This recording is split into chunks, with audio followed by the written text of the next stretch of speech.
His pace slowed, then stopped. He drew back just enough to make me look up. "They're here," he said, calm as ever. "Now the real fun starts."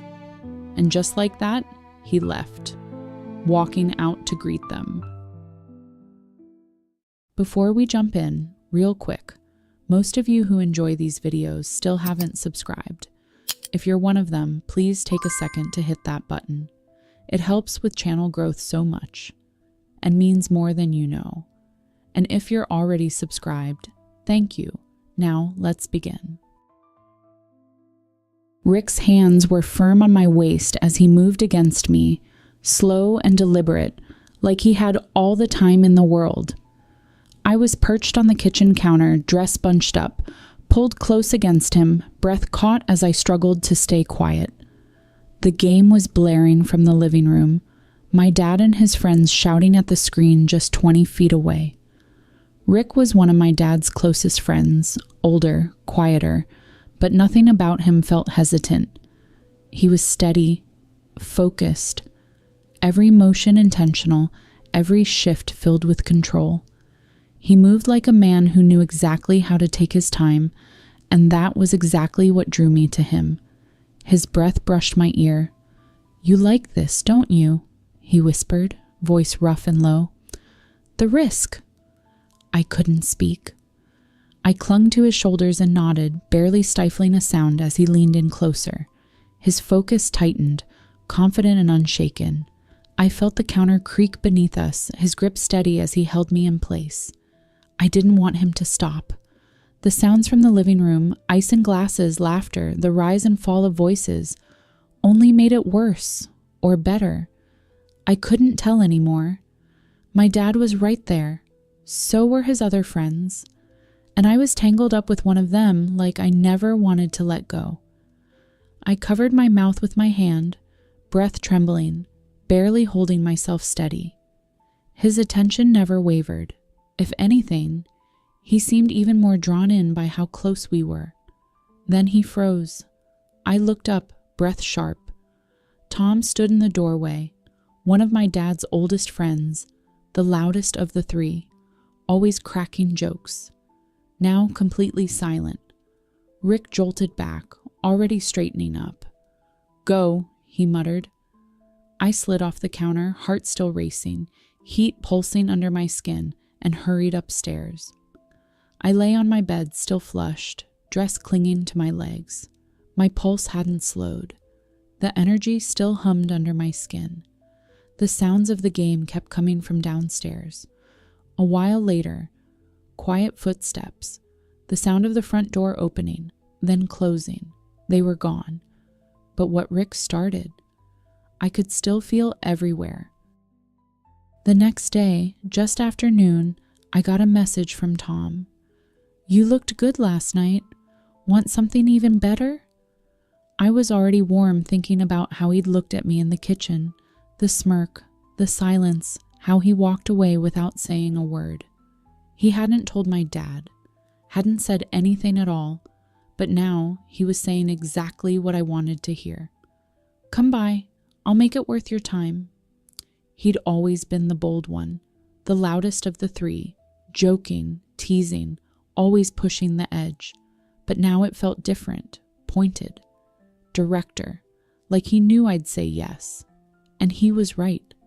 I had a weakness for older men, especially ones like my dad's friends, men who still carried themselves like they didn't have to chase anything, men who let you come to them.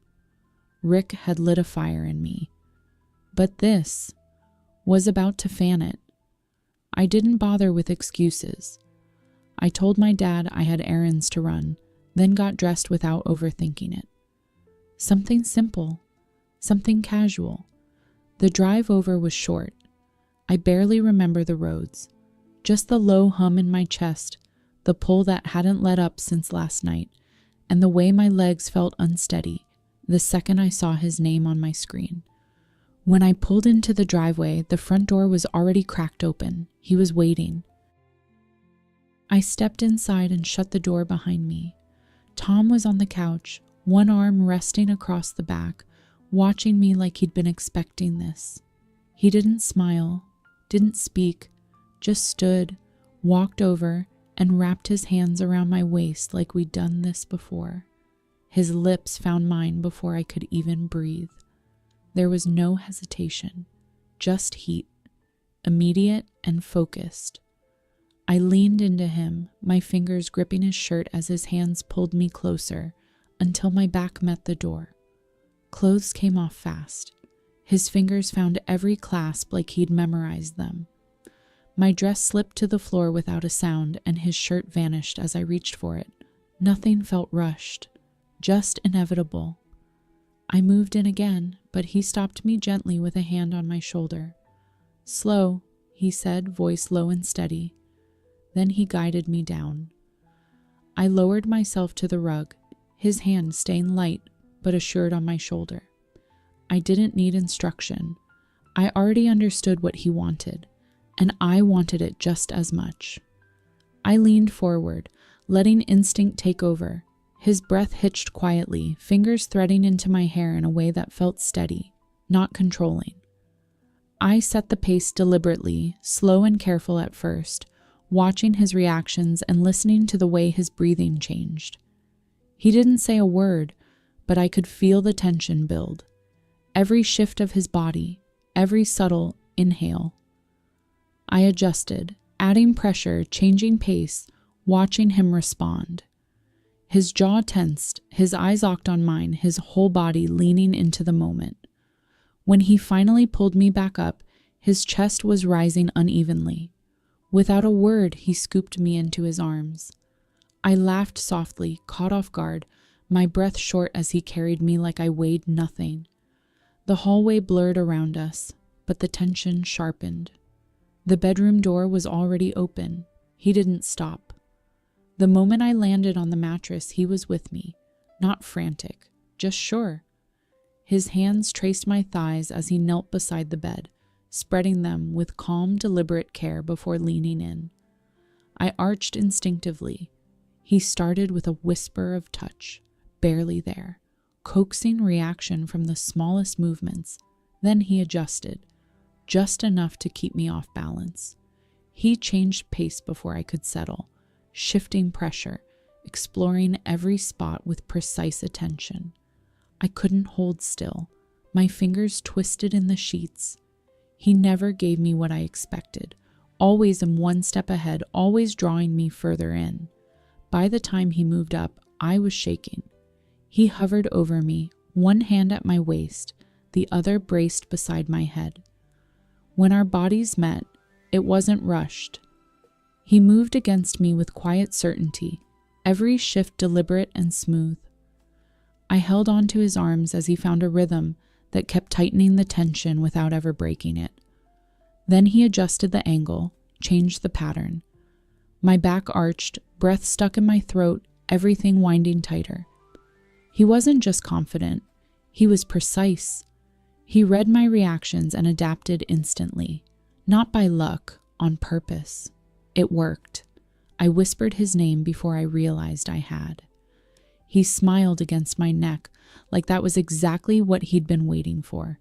His pace changed again, slower, heavier, pulling me further in with each pass. I reached for the headboard, trying to hold myself steady, but the tension kept rising. I almost missed it. Just a faint knock, more like a tap. Tom stilled. He kissed my collarbone once, then stood up without a word. I watched him walk away, heart thudding. They were here. Once they were inside the room, they stood near the bed, calm and composed. There was no awkwardness, no pause, just presence. I sat up slowly, breath still uneven, and met their gaze. No one spoke. I slid to the edge of the mattress and lowered myself onto my knees. Tom stepped forward. I reached for him without hesitation, my fingers running down his thighs as I leaned in. His breath slipped out sharp and quiet, one hand brushing my cheek. Rick moved in beside him. I welcomed him with the same ease, one hand moving to him while the other kept its rhythm.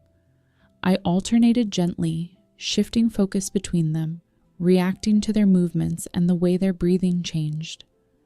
Gary stepped in last. I looked up at him, then leaned in, planting a soft kiss just above his hip. His hand landed on my shoulder, light but firm.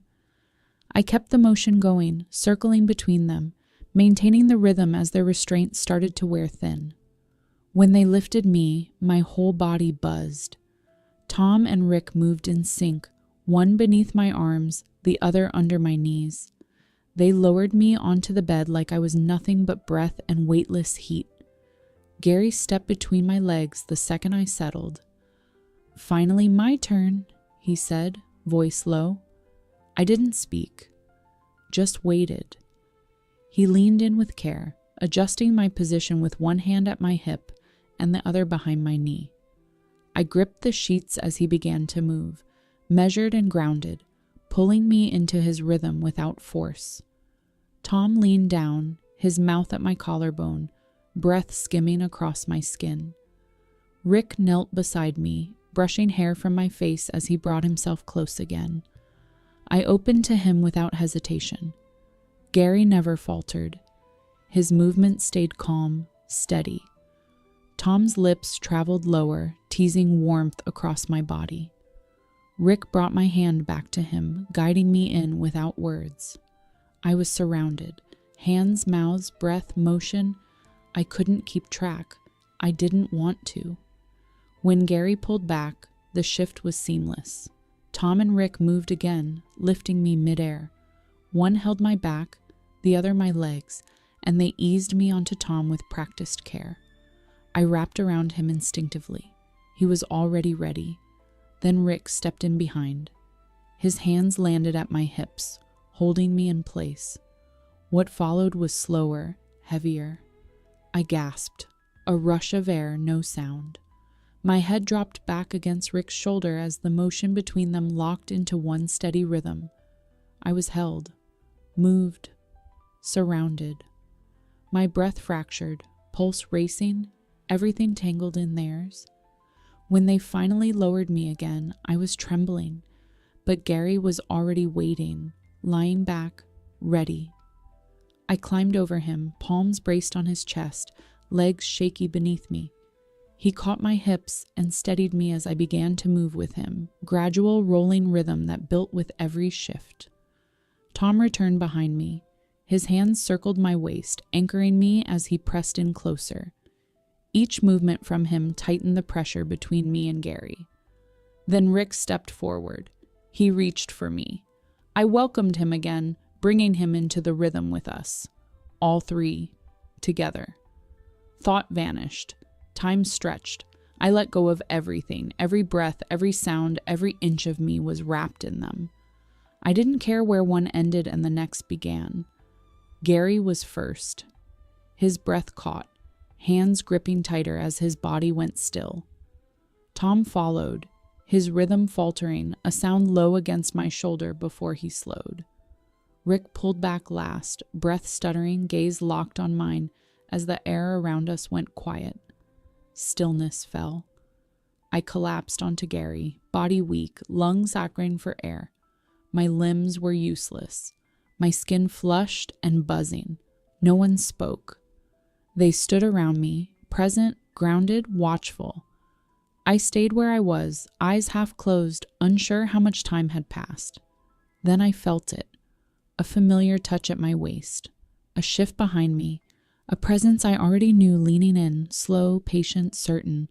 My eyes opened. It wasn't over. I didn't hold back. I gave them everything I had, and they didn't let it go to waste. Be honest. Do you wish you were there too? If you were, what would you be doing? Tell me in the comments. I'll be reading.